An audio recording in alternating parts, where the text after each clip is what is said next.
So what are your overall thoughts on Kevin Samuels? Because I hear you ask other people about it. I want to hear your Yeah. opinion. Um, so the one of the first videos that I did, that kind of morphed into what, the channel is now was, is Kevin Samuels a necessary evil? And I think he is. I think feminism has caused, well, feminism and capitalism has caused an overcorrection, right?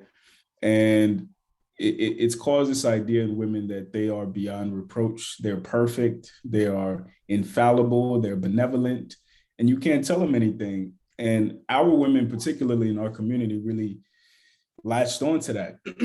And what Kevin Samuels does, number one, a lot of women don't actually interact with men that they look at with reverence. And that's why they don't necessarily have like a baseline expectation with us. So it establishes that.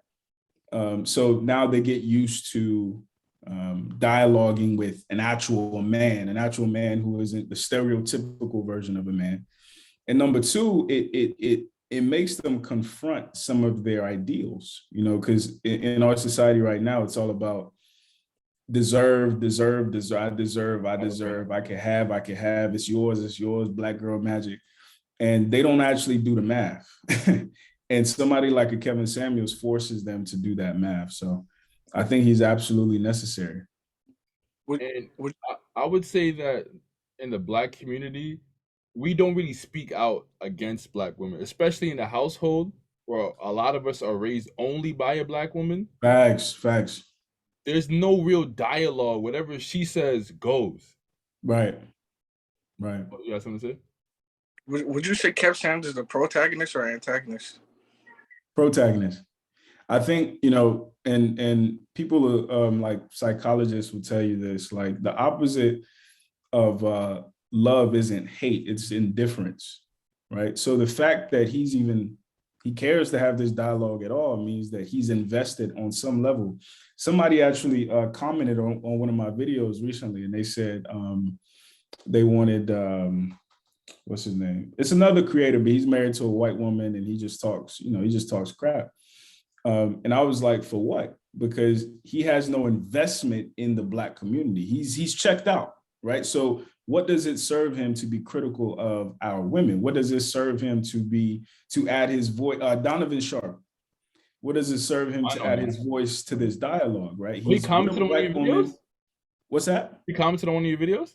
No, somebody commented and tagged him to like review one of my videos. So I was like, it doesn't move the conversation forward. Like he has no investment in black women. So you believe that because he has a white wife that he can't comment on the issues in the black community? I believe first and foremost, who you choose as a partner is more so a political decision than a love or convenience decision. I think it is first and foremost politics, right? You are standing in solidarity with somebody and telling the world, this is our unit, right? So for me, the conversation about can you be with a white person and pro-black, for me, you can't be. And for me, if you don't plan on joining in union with a black woman, if you don't plan on producing black people, then what's the point of you being critical? I mean, technically, the kids come out black, though, right? Yeah, but black is like it's like black light. Off white, but I mean, but they'll still be likely treated like a black person, Well, so aesthetically be a black person.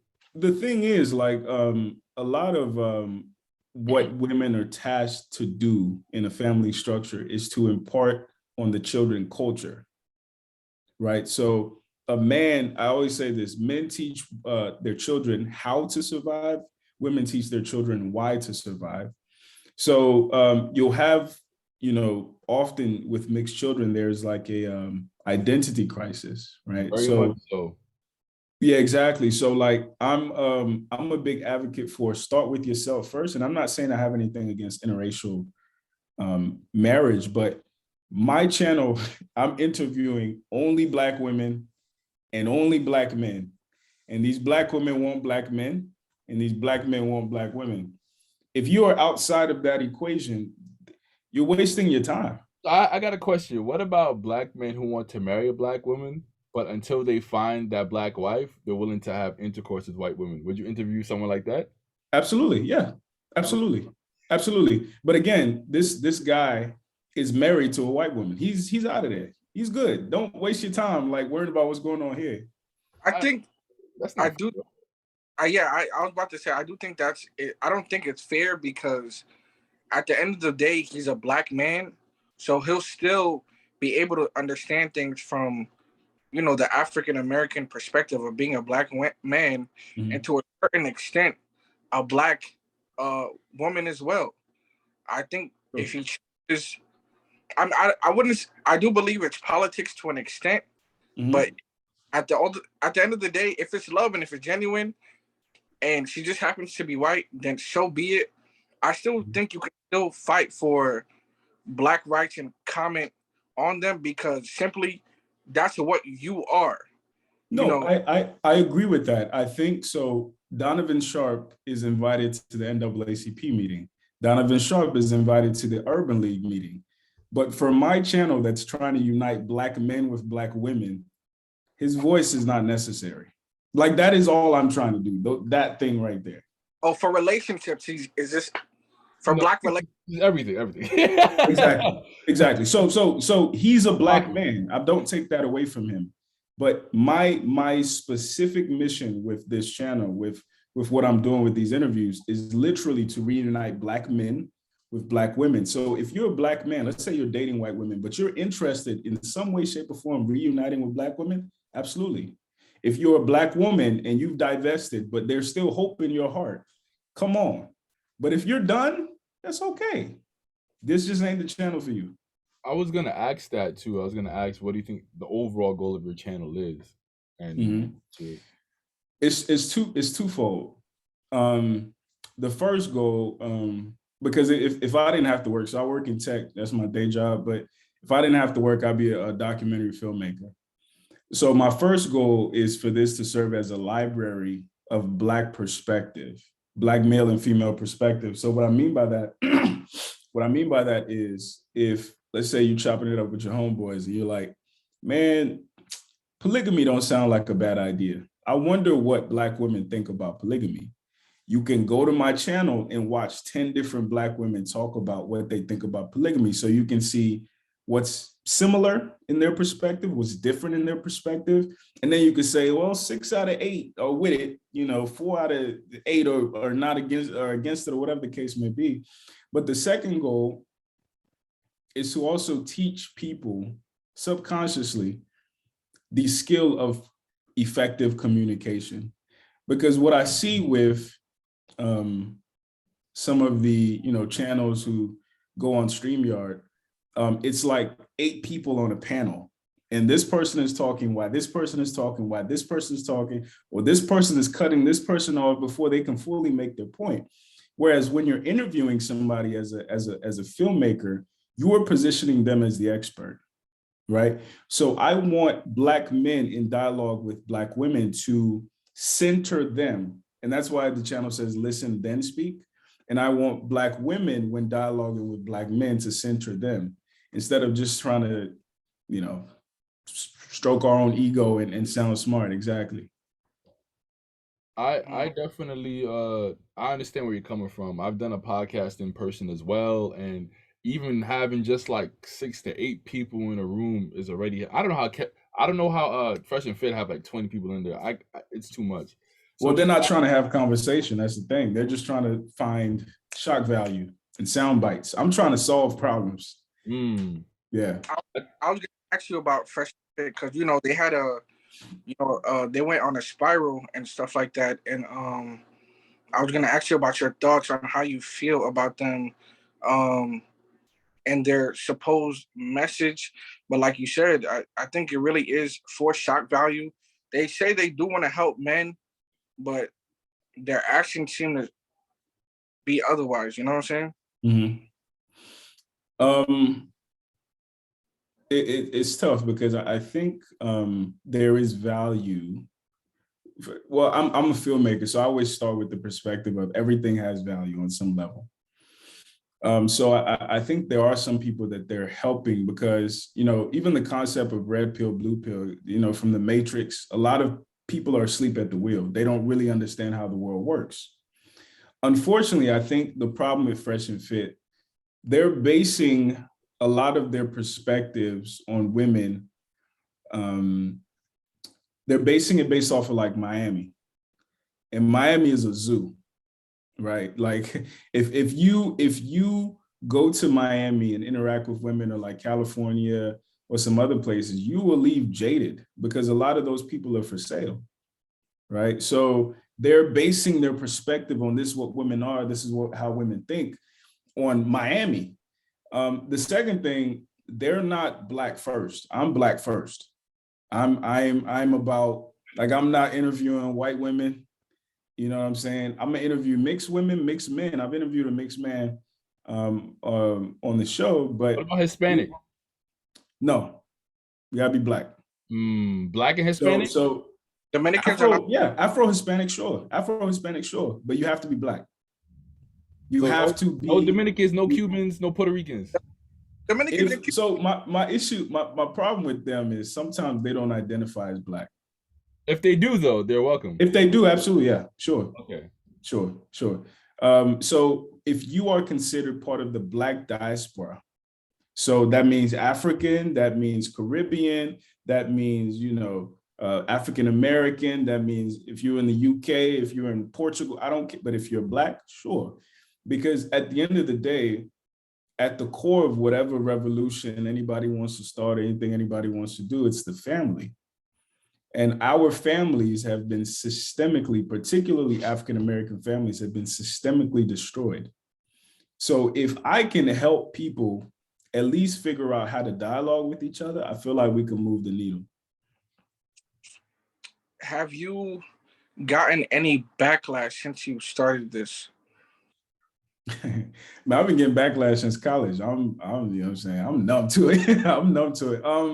But yeah, I feel backlash is a consequence of just being alive and being audacious. I read the comments every day. I read the good comments, I read the bad comments. Ultimately, I'm interested in doing something. I'm not interested in talking for the sake of talking. I'm not interested in stroking my own ego. I'm not interested in being famous. I'm interested in, for instance, I got a comment the other day that, my husband sent this to me and we had a dialogue, and I actually apologized to him, for some of the ways that I've talked to him in the past, and some of the ways that I haven't been understanding. That's what I want. That's all I care about. That's it. I don't see the BS. Got you. So has your content gained more positive reaction from women? Like, has women been more attracted to you, or have this repelled women? So based on the analytics, I'm 90% male, 10% female. Okay, right? But I'm like, in your personal life. Oh, in my personal life, no, I've been this guy. They know, what I'm saying? They know Alan is, so it hasn't. Has it brought more women, or have you seen a slight decrease in numbers, if any, or stayed the same? I think it's, so I interact with more women, but as far as like pulling them, but why it's tough for me to answer that question is because, like, I'm on my purpose right now. I don't even care about it. You know what I'm saying? Like, whatever attention that is there, whatever, you know what I'm saying? I'm not even, like, I remember actually I was in Charlotte and somebody stole my camera. That's corny. And cameras are expensive, man. Damn. Yeah, man. Somebody stole my camera and we were like going back and forth between the two buildings. And actually some girls stopped us, me and my homeboy, because we were fresh. We were looking good that day. And I wasn't even like, I was like, man, I gotta go talk to this person. But that's where I'm at, personally. Like, I don't care about the attention.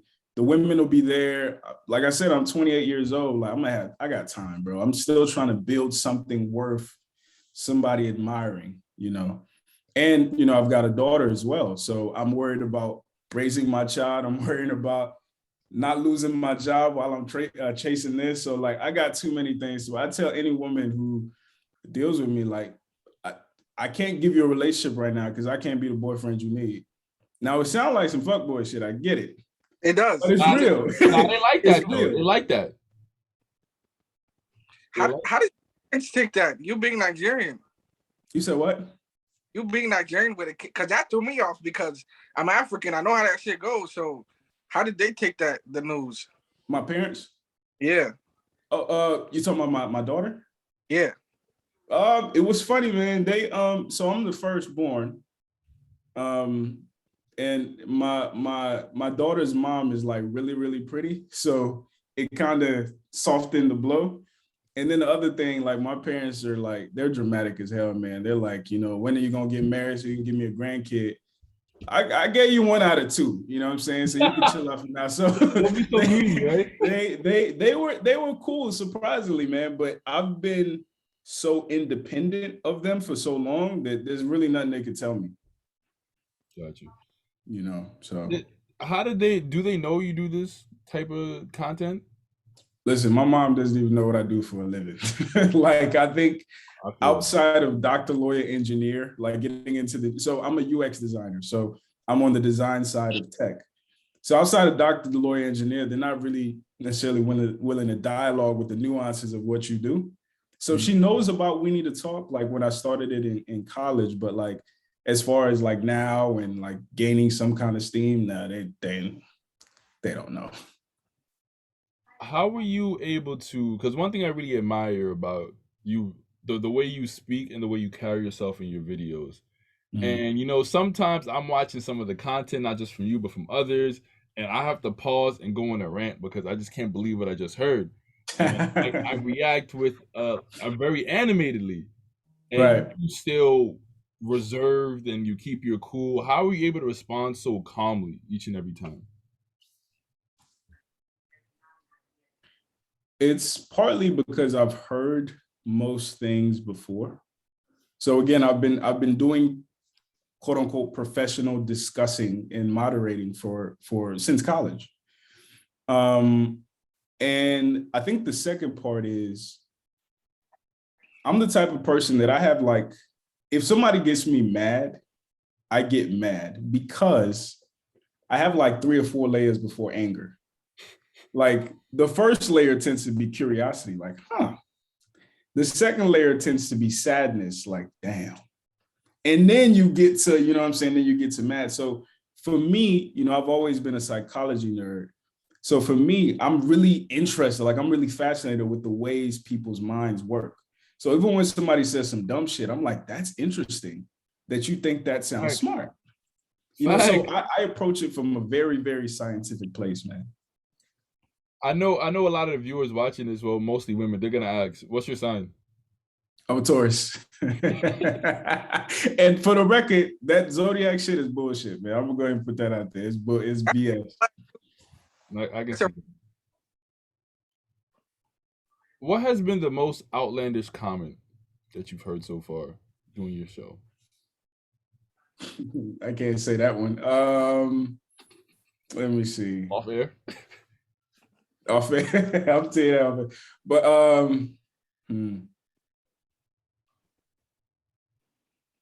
it's tough to say, man, because I read so many comments day to day. But what's really like what really strikes me is the stories from men. Like, bro, these niggas going through it. Like the stories from and I actually remember when a dude commented and he was like, I really appreciate what you're doing, but I'm so hurt and I'm so like done with Black women that I think I'm beyond saving, but I hope you save other people.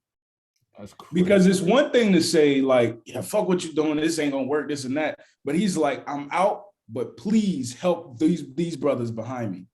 Like that really touched me because That's it's very like, sad. What happened to you? Not for real. Exactly. For real, that's sad. Exactly. I was mostly referring to a comment said by a man or woman on your show. Oh, got you. Okay. I appreciate that though. Um, I'm trying to think about like how I felt about it, the comment before I understood it, because everything that's been said, I finally understood it. But I know one of the girls said that she doesn't want a dude who's better than her, right? I think it's And what was interesting about that, because on some level, I already kind of knew that, because the utility of love, especially in a modern context, we all want to feel seen, right? And if somebody is too far above you or too far below you, they can't actually see you, right? And the reason why a lot of girls really gravitate to, the fuck boys or the hood dudes or whatever the case may be, is because they feel seen by them. They don't feel little next to them, especially in this modern context that tells women that you should be big, right? So that really struck me. I appreciated the fact that she was honest, but a lot of men don't realize that. A lot of men just think because I'm this, because I'm that, she should appreciate me. Nah, women want to feel seen. so how does that work then? How do you, because like, I know this is celebrity, but Will Smith, he Right. oftentimes try to go out of his way to make sure his woman feels seen. But Yeah. then, I guess there's a balance. How do you Mhm. make her feel seen by not, having her lead the relationship? Well, so first of all, I want to put this out here. Every woman is not marriage material. It's a fact. Every woman is not It is relationship far from her material. A good example of that is Jada Pinkett. She is not marriage or relationship at all. material. It doesn't take a rocket scientist either. Well, apparently Will wasn't smart enough to figure that out, or he thought he could cultivate her into something that she was not. Well, And I mean, the most she's in recent love with example, Tupac. She's definitely in love with exactly. Tupac. How do you marry and then reproduce? I digress. And another example of that is Megan Good. Megan Good is not marriage material, and that's okay. Like, it's like everybody isn't supposed to be a wife, a husband, a mother, a father. That's okay. But when you try to impose, like I said earlier, when you try to see people as what you think they can be, instead of figuring out and falling in love with what they want to be, you'll always lose. But yeah, so that's first and foremost. But the second thing too is like, I remember I was watching this guy's name is Matthew Hussey. He's this white dude. I think he's British or Australian, but he's a female dating coach. And he gives women advice on how to navigate the dating world. And he said that, one of the things that happened to him recently that really struck him, he was on the phone with one of his exes that, he was really in love with, but he broke up with her. And he said it always bothered him that she didn't react the way he thought she should when they broke up. Like, she wasn't like, oh my Yeah, I God, hate baby, that go. too. She wasn't tight. It's supposed to hurt when I leave you. So he mustered the courage, because men, low key, we don't want the truth like we say we do. But he mustered the courage, and he was like, it always kind of bothered me. What was it? Did you already have another dude? Did you, what I'm saying? Is it the sex wasn't good? Whatever. She said, you were boring. So he's looking at himself like, I'm a top 1% dude, financially, physically. I'm a world-renowned speaker. I travel and I do this and I do that and I do this. How was I boring? She said that when I first met you, all that stuff was super exciting. I was super intrigued. I was like, oh my God. But as we got to know each other, all you did was talk about speaking, relationship coaching. That's literally all you were, all you did. You were exactly, you were one-track minded. And you became predictable. So from that, he formulated this idea that it's not the people that have certain qualities that we fall for, like the nice guy or the mean dude or whatever. We can go out and find a nice dude, go out and find a mean dude. It's the people with the ands. And that's why the Tupac archetype is so popular. The gangster scholar. You can't find a gangster scholar. You can't find a sweet MMA fighter. And that is really what captivates people. People want to feel like they found something rare that you can't find everywhere else, and it's exclusive to them. Exactly. So that's what I tell dudes. So is is it either you're one or the other, or is there a possibility that all those things can be combined? That's the goal. The goal, and even one of the ladies I interviewed kind of alluded Superman to it. and Now, Clark Kent, right? Yeah. Now the mistake women make is that they be combining all kinds of bullshit. But like the trick is to be unique in that way. The trick is to be in some way enigmatic, in some way unpredictable. Like he's this, but he's also that, right? And if you're that dude, you'll always win. Man, that's such. It's.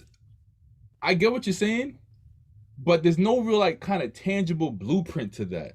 Exactly. So that's why it's kind of hard to explain, because a lot of men will ask you, well, then how do I do that? How do I implement that? And it's kind of, you kind of just got to figure it out on your own, because every man. I'm not, listen, I'm not a softie, but I'm not a Tupac, bro. No. What I mean by that, what I mean by that is, what's the Shakespearean quote? All the world's a stage, and all men merely players, right? As a human being, you have the ability to play multiple roles, right? And you can.